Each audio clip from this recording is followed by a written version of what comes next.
abuse of at least 1,400 children over a period of 16 years. This week, allegations of a paedophile ring engulfed Westminster. Lost Prophet singer Ian Watkins has been jailed for 35 years for a string of child sex offences. Paedophiles, it seems, are everywhere in Britain today, and almost every week a new child sex abuse scandal breaks. Predatory paedophiles operating at every level of society have abused our children with impunity. For over 50 years, they've made a mockery of the elaborate policies put in place to protect our children. And the well-known cases are only the tip of the iceberg. The system isn't working, and I want to know why. My name's Steve Humphries. I'm a historian and documentary filmmaker, and I care deeply about child protection. I was one of the first to break the story of sexual abuse in the Catholic Church back in the 1990s. To find out how we can effectively protect our children today, I'll be exploring the secret underworld of paedophiles. Tell us where he is! And meeting survivors of some of the most harrowing sexual abuse imaginable. To me, abuse become normal. I knew nothing from 3 years of age, from what I remember. Abuse, abuse, abuse, abuse. I'll be hearing from controversial experts who believe we need to completely rethink our attitudes towards paedophiles. At the moment, the only message that they're hearing from us in society is, you're a paedophile, you're an evil monster, we hate you, and that's not a deterrent. It doesn't keep kids safe.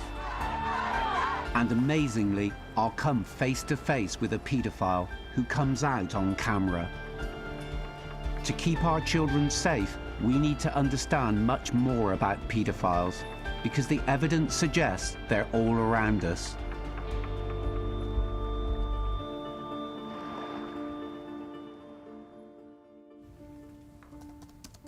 If anyone knows the true scale of paedophilia in Britain today, then it's Jonathan Taylor. For years, he was Scotland Yard's paedophile hunter, entrapping would-be predators online. The problem is just getting bigger and bigger and bigger. We identified it 10 years ago. It was at epidemic scale. And yet still today, we're talking about, well, what should we do about it? That's wrong. Jonathan wanted to show me how many men are out there looking to groom our children. As bait, he logged into a popular chat room, pretending to be a 13-year-old girl. And I've put here a female named Becky, 13, indicating an age, and UK meaning where I'm from. It was just an ordinary Thursday afternoon, but after a few seconds, the fictitious 13-year-old Becky began to get messages from men online. So this one here asking what I look like. This one happy to give his name. We'd only been online for a couple of minutes when the messages began to turn much darker. I like young women has gone, he fingered you yet. So now we're getting to the inappropriate sexual chat. Right, he's now told me a site where we upload pics, www. Now I know that it's a Russian site that contains indecent images of children. Just 7 minutes in, and we got the first message suggesting a meeting. This one here, Midlands, shame I'm looking to meet up tonight. Bear in mind, he now knows me as a Becky, a 13-year-old girl. And still they poured in. I was appalled to think that each one was sent by a potential child sexual abuser. It looked like the problem was out of control, and Jonathan agreed. We're a long way from dealing with it properly, long way.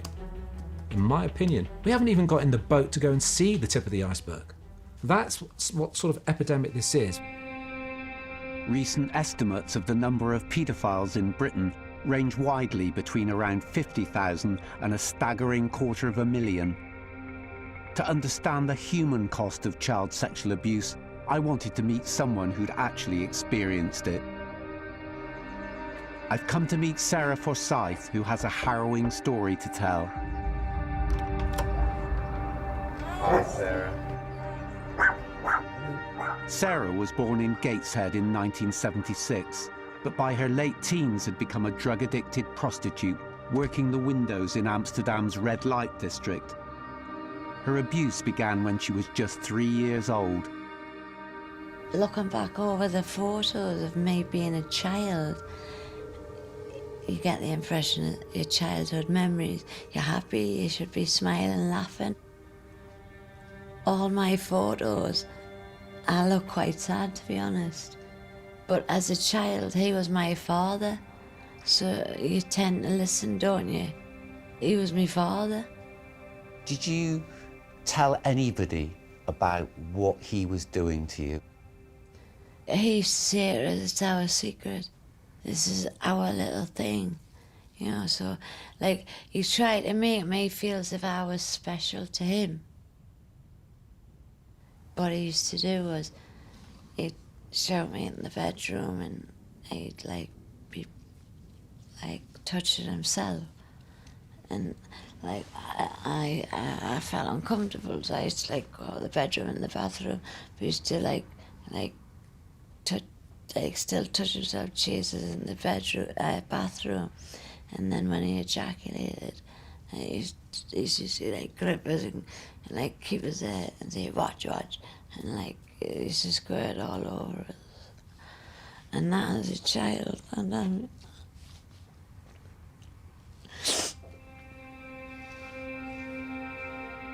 Sarah's story is a tragic reminder that child sexual abuse often happens behind the closed doors of ordinary people's homes.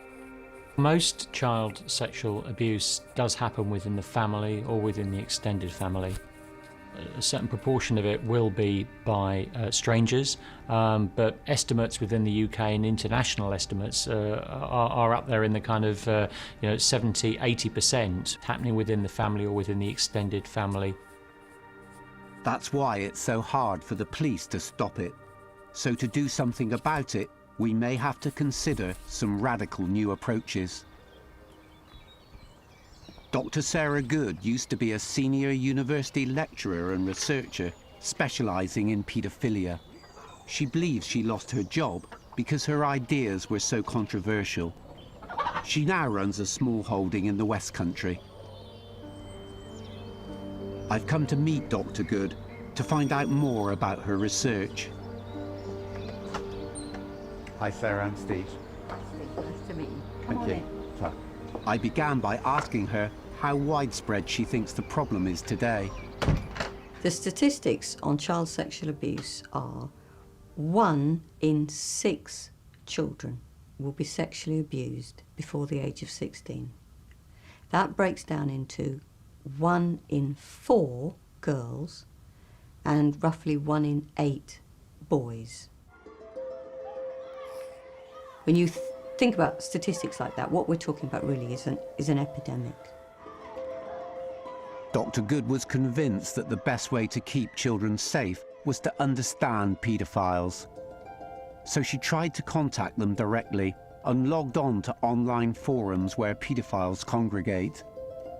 When I started the research, I think I was like anybody else. I just thought, paedophiles, horrible, they harm children. How can we solve this problem? So I put out questionnaires and I got a whole community sample of men to answer it. So this was the first time really that research has been done on paedophiles who are not offenders, they're not in prison and they're not in treatment, they're not known to anybody. And one of the things that I found really baffling was that within the paedophile community there is this group of men, we don't know how many, we don't know what proportion they are, but men who are committed to living a law-abiding lifestyle, and that they are very clear that they will not harm children. And that's a new thing. We didn't know that before. That's a completely hidden population. The discovery of this hidden community of so-called virtuous paedophiles led Dr. Good to the conclusion that we need to think differently about paedophilia. At the moment, what we do is we think about paedophiles, we assume that they're going to be child sex offenders. Okay, those two terms are pretty much interchangeable. So where does that leave you if you yourself are sexually attracted to children? What are you supposed to do? How are you supposed to live your life? Come on, come on, come on. Dr. Good explained that instead of demonizing all paedophiles, we should encourage as many as possible to seek help before they become offenders, and as a result, reduce the number of children who were sexually abused. It's a bold idea, but I was skeptical. Are there really paedophiles out there who are able to control their sexual feelings towards children? To find out, I asked Dr. Good whether one of the men she'd met online would talk to me on camera. Amazingly, one agreed.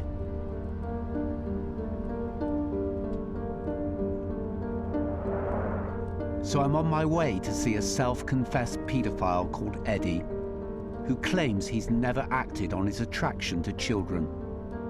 It's hard to know for certain if that's true, but a police check confirmed there was no record of any criminal convictions. Most of us would never dream of talking to a paedophile, but if it can help keep our children safe, I think it's worth doing. Eddie had a fairly normal childhood. He was popular at school, good at sport, and even became captain of the school rugby team. It all seemed very ordinary, so would meeting him reveal anything else? Hi, Eddie. How you doing? Good to meet you. Come on in. Thank you. Tell me how you came to recognise that you were a paedophile. When I basically in my mid-20s, I'm now 39, and in my mid-20s, it was a difficult time because that was when I first realised, well, I wouldn't say first realised, but came to the conclusion that it was fair to say that I am a paedophile.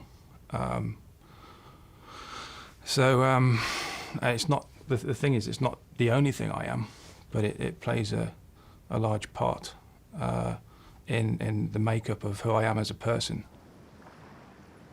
I'd much prefer not to have these feelings and these attractions, but I have them, and that's difficult.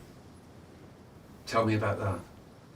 I have an age of attraction that starts, depending on the individual, as low as 5, roughly. 4 or 5, 6. A lot of people automatically assume that because I think or feel that way, that I'm potentially going to abuse a child, which in my mind is never been something that I don't feel I'm capable of that kind of thing. I certainly don't want to do that kind of thing. For me, it's perhaps not so difficult because I'm not exclusively attracted to children, because I do find myself attracted to women of all ages. While it was uncomfortable to hear Eddie talk so openly about his sexual attraction to young girls, I was surprised to find out that he's also attracted to women. In fact, this sort of non-exclusive sexual attraction is typical of many paedophiles. That's why so many are married with children who pass unnoticed in our communities. The truth is, they just seem like ordinary men.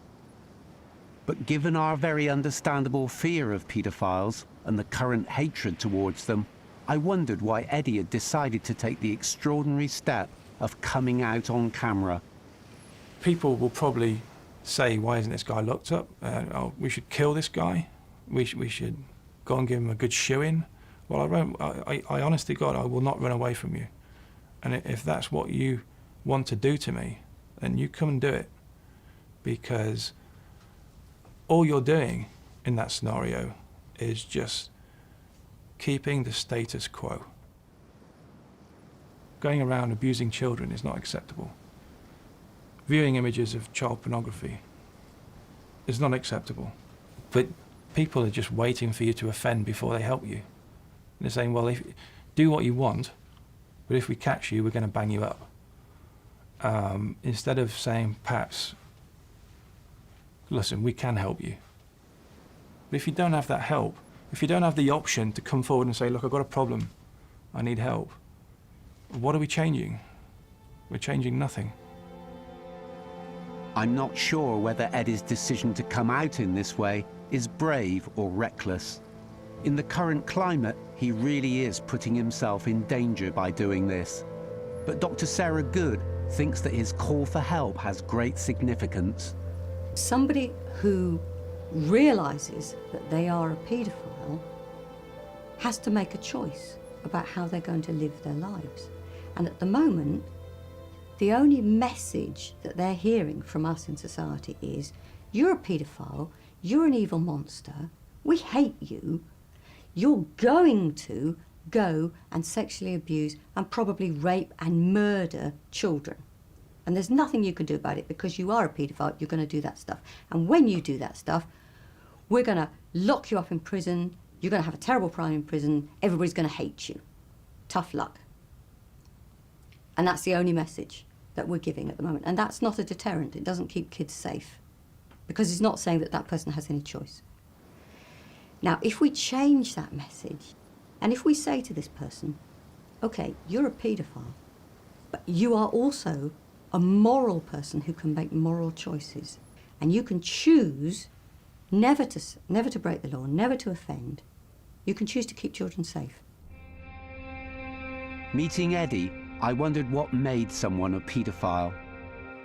One of the most common theories is the cycle of abuse, where those abused as children grow up to become abusers themselves. That's not to say that, all people who have experienced sexual abuse go on to become offenders themselves. Of course they don't.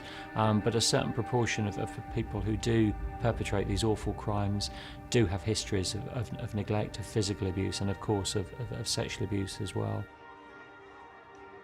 Eddie wasn't abused, so could there be another explanation?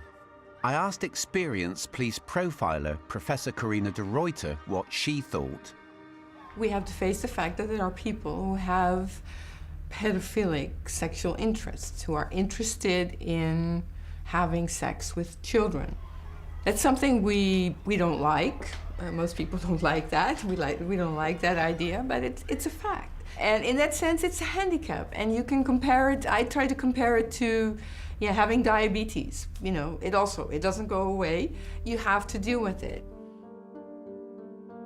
It was an intriguing thought. If paedophilia is like a disease, is it something that paedophiles are born with, or is it a condition that develops later in life?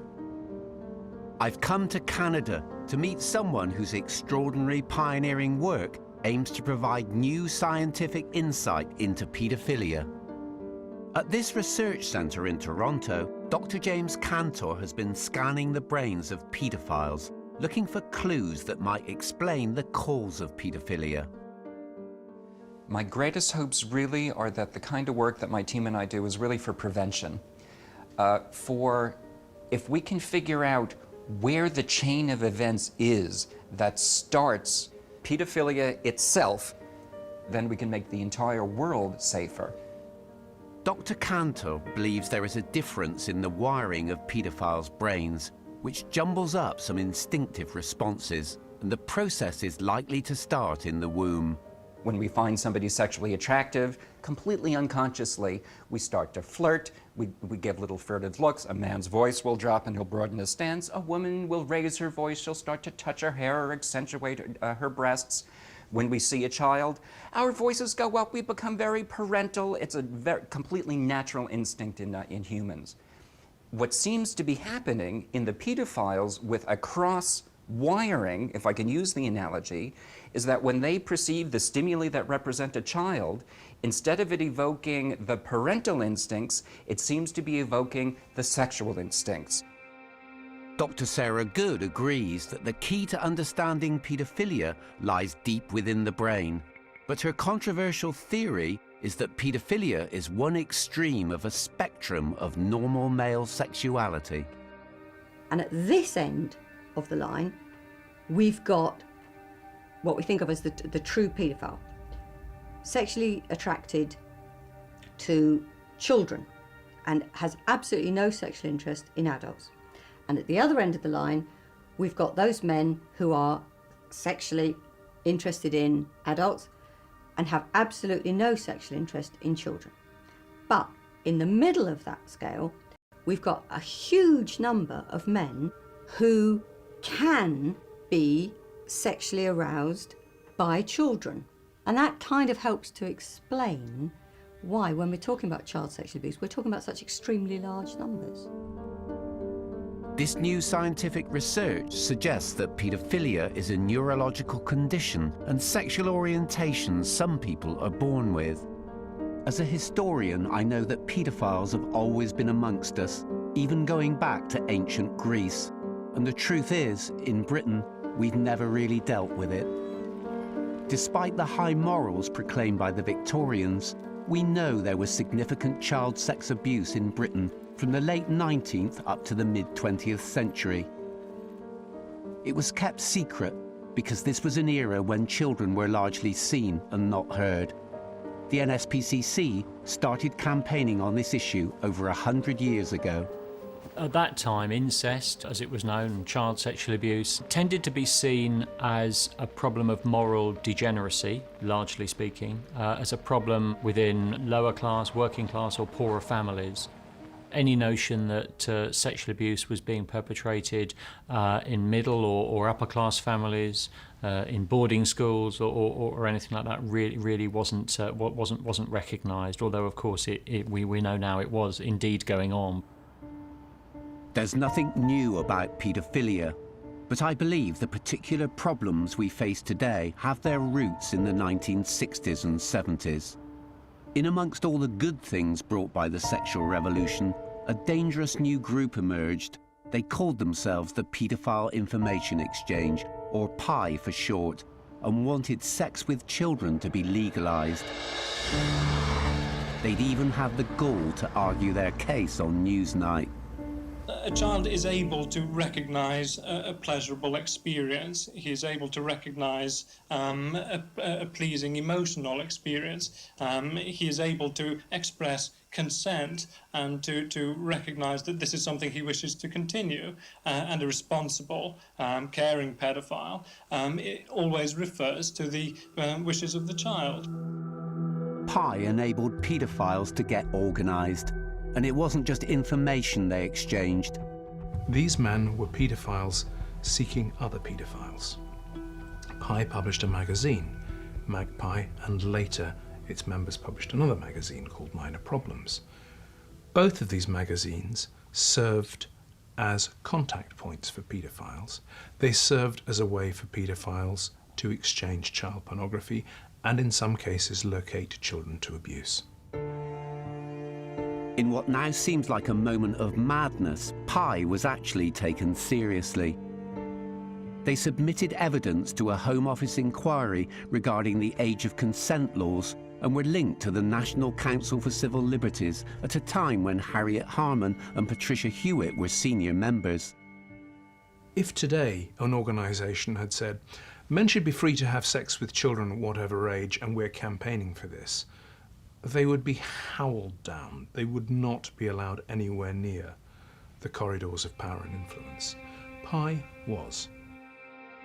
Because of PI's success, paedophiles helped each other to infiltrate our institutions and gain access to our children, especially in schools and residential care homes, making the problem even worse. So what did we do to try and stop it? And why didn't it work?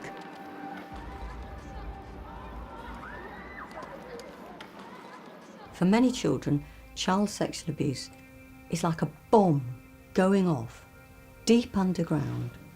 You can't see anything necessarily on the surface, but there's been this huge psychic damage and the repercussions last for years. In 1988, it was discovered that Sarah Forsyth was being abused by her father, so she was removed from her family home and taken into care. She should have been safe there, but the care home she was sent to had been infiltrated by paedophiles. They were able to do what they wanted, and that's what they did. Basically, did what they wanted. As a child, after everything I went through, I wanted safety. And they put me in another place where I was getting abused. I'd hold the tears back as much as it hurt us. And I'd never cry. They used to go and cry, you little bastards. Go on. But I never used to ever let them say us cry. It used to hurt us. Of course it hurt us. But you got used to it, didn't you? It's heartbreaking to hear that as a vulnerable child, Sarah was sent to such a dangerous place. But the truth is that children were vulnerable across all levels of British society, even those from privileged backgrounds. I'm on my way to meet a man who was abused as a child back in the 1970s, a survivor of a paedophile ring that operated at Caldecott School in Buckinghamshire. Ian McFadden was enrolled at Caldecott School in 1975. Hi, Ian, I'm Steve. Hi, Steve. Nice to meet you. Come on in, please. It took him over 30 years to talk about what happened there. I was very proud to attend Caldecott. I wore my school uniform with pride, even though what was going on behind closed doors was horrific. George Hill was the deputy headmaster, a charismatic figure who was well liked by Ian's parents. He was this person who was a very gentle character, almost grandfatherly type of figure. He's somebody who you warmed to and you trusted. The doors were always kind of open between the bathroom and his study. And one day he came in and explained that I had to clean underneath the head of my penis. And he soaped up and he cleaned me. And so the dance began.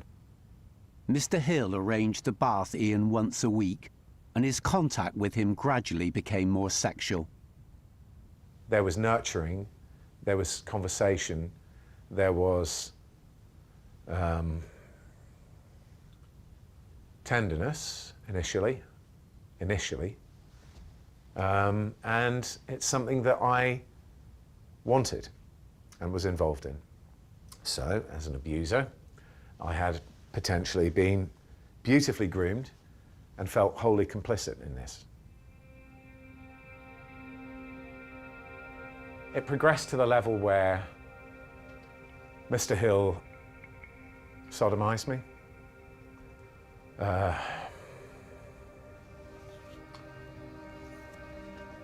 And I thought everyone would know because I could hardly walk. And this occurred over several years.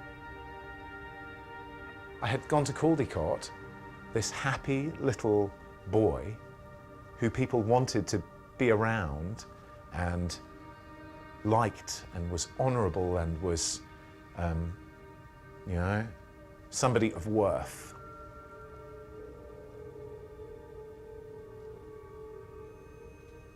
And they take that from you.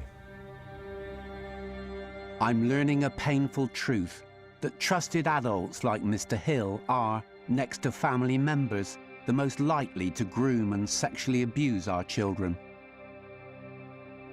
I've seen the damage done by paedophiles in the 70s and 80s. So what did we do to try to stop them?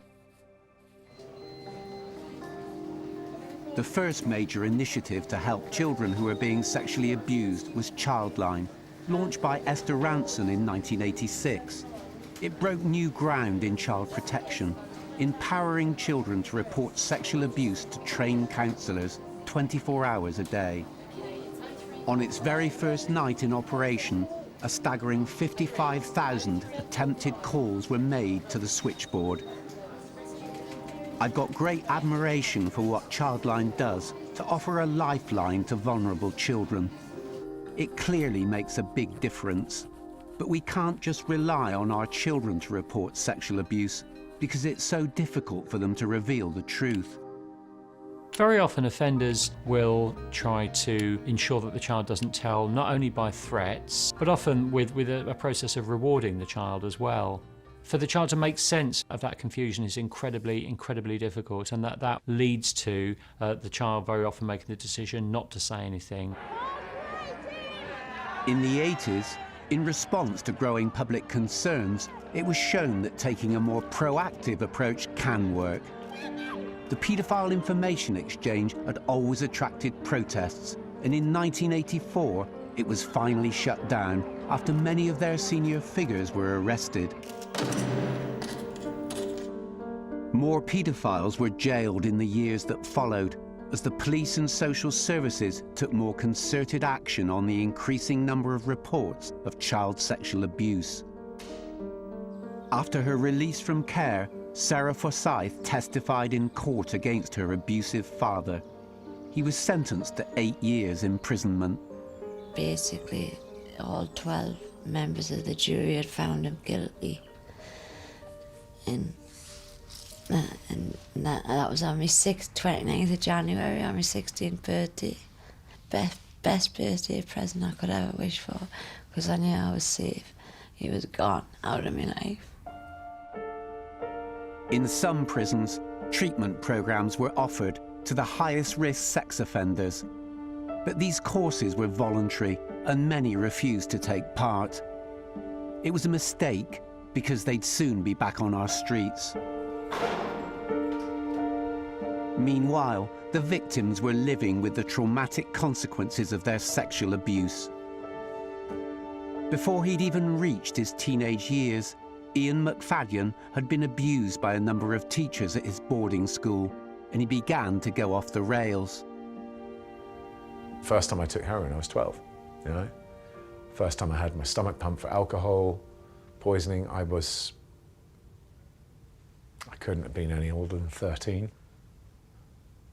13, 14, I was jumping on trains from Reading into London. I was offering myself to men and groups of men.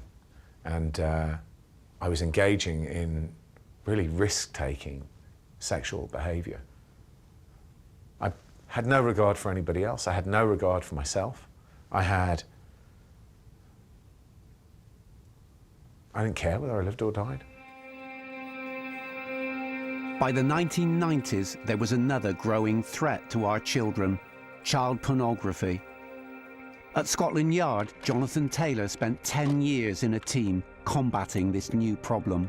The first thing we actually saw were indecent images of children, which we just weren't ready for.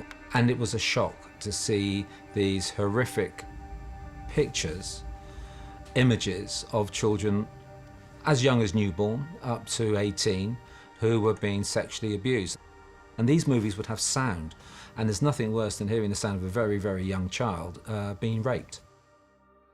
In 1990, investigative journalist Tim Tate wrote the first book to lift the lid on the horrors of child porn. Child pornography is, I think, a difficult and misleading term, because people take the wrong inference from this. They hear the word pornography and they think a soft-core spread, just a picture. What we're talking about is not pornography. It is the visual record of sexual assaults on babies and children. During his research, Tim sat through hours of some of the most appalling footage imaginable.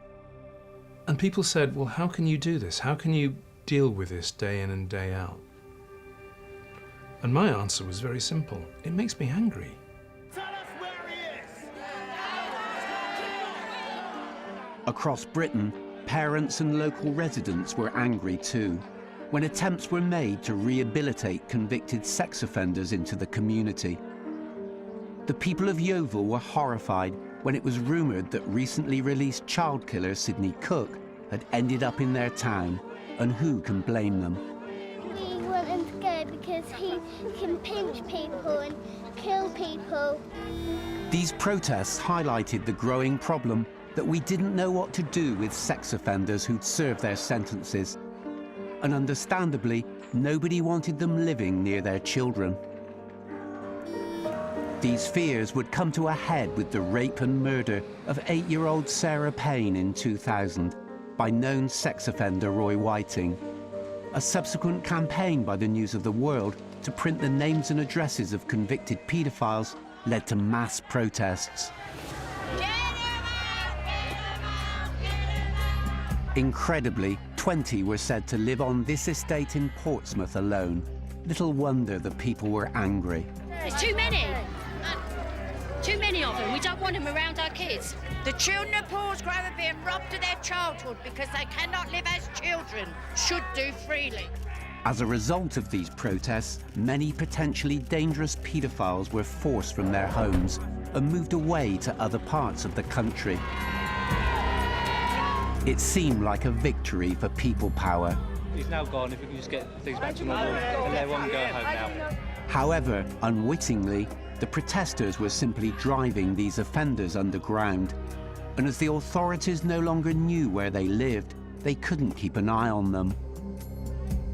According to experienced police profiler Professor Karina de Ruyter, this may have made them more dangerous and likely to offend. We know for a fact that stress increases the risk of abuse in sexual offenders, including pedophiles. So if people are cornered, they can't go anywhere, they may resort to the kind of behaviors that we do not want them to resort to. While we were driving out the sex offenders we knew about, what about the many thousands of paedophiles we didn't know? What were they thinking? Paedophile Eddie knows only too well what it feels like from the inside. I came to the conclusion that I was a paedophile through the use of pornography. And when I began to realize the implications of what I'd been looking at, I began to really question myself, and I was genuinely distressed and worried. So why? Tell me more about that. I think partly because at the time Sarah Payne had just been murdered and raped and murdered. I think it was Roy Whiting, wasn't it? So there was understandably a hysteria, and they immediately assumed that every paedophile is a rapist. And because everybody's making that jump and automatically assuming that you're going to do something bad, I internalized that. I thought I was a bad person. I thought that somewhere along the lines I'm going to do something. It is in such circumstances that paedophiles like Eddie are most likely to act against a child or against themselves. And at that time, I honestly was just thinking more and more about suicide. I couldn't escape it. It was never far from my mind. Many people would probably say, well, why didn't you do it? Just do us all a favor. Well, it was my life. I wanted it to mean something. Except nobody wanted to listen to me. Because whenever I've tried to talk to people about that, people won't listen. People automatically assume that you will, at some point, abuse a child. And there's no way of helping you. Having listened to Eddie, I realised that we really do need a new approach to this problem. Because if there was support available for paedophiles when they needed it, it could help to protect our children, which is something we all want. Whatever mistakes we've made in the past, it seems to me that we must act now to protect the next generation of children. So what new things can we do to help keep them safe?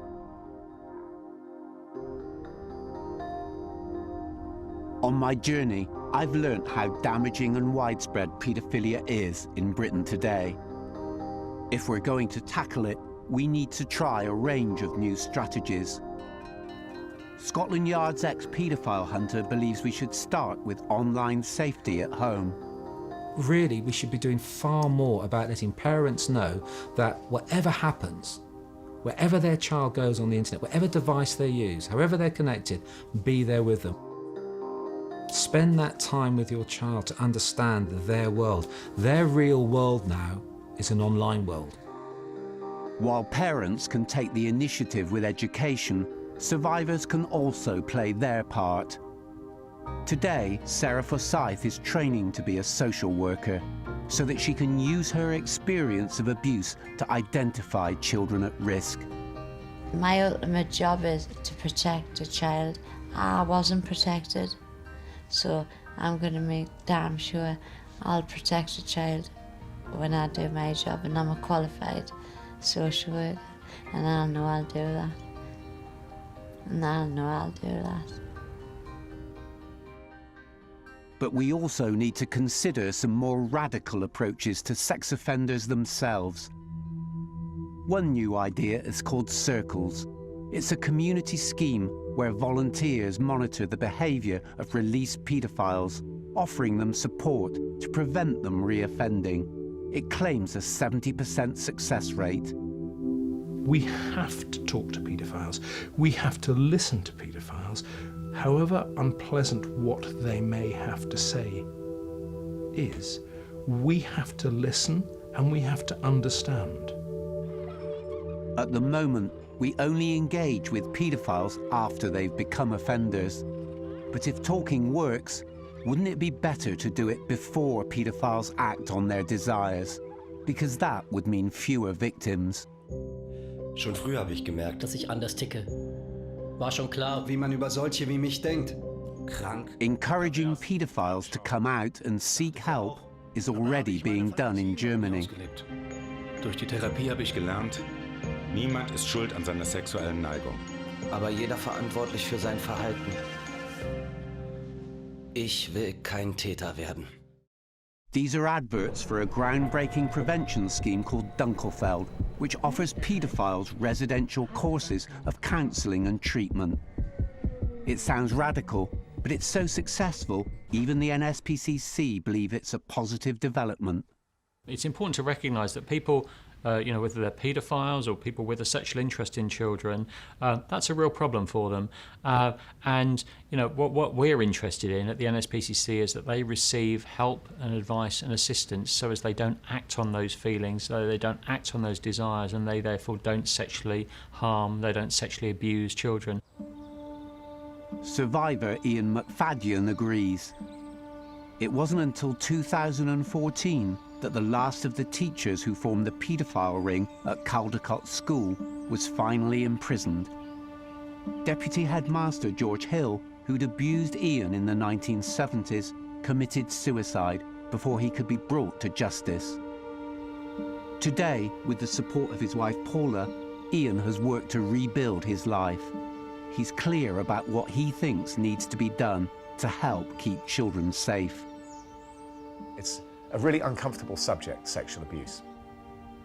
People don't really want to discuss it. I watch people irk when I discuss it. But I tell you what, if we don't talk about it, less children will be protected. And I can tell you this, it may be uncomfortable to talk about, but as somebody who has survived that, it's far less uncomfortable than actually the act being perpetrated on you. Luckily, paedophile Eddie has recently been accepted onto a treatment program in Europe where the help he'll get should ensure he controls his paedophilia. He hopes his decision to come out in this film will encourage others to do the same. Eddie hasn't been in touch with his mother for several years, and because he doesn't want her to find out about his paedophilia by seeing him on television, he's decided to write her a letter. It's a really difficult letter to write to anybody, telling them that you are a paedophile, particularly when they will probably think the worst of you for the disclosure. But it's better than running away from it, which I have done. Dear Mum, there's no easy way for me to say this, so I just come out with it. I guess the word paedophile comes with a lot of baggage, so it will be difficult for you to read that this is a relevant description for me. It's not something I've ever wanted, and it's fair to say I've only been aware of it since I was in my mid-20s. However, it's important for you to know that I've never had any sexual contact with a child, despite many opportunities. I honestly think I couldn't do it, and I don't want to do it. I concluded some time ago that all I can do as a result of my situation is to try and help others who are experiencing similar thoughts and feelings to what I've had and reduce sexual abuse of children in a meaningful way. All the best to you both, Eddie.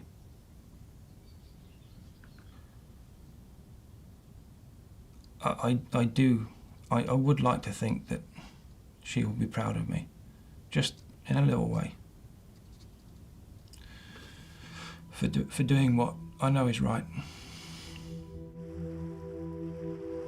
Dr. Sarah Good has been a lone voice in Britain in her attempts to change our attitude towards paedophilia, and she believes she lost her job because she tried to understand paedophiles like Eddie.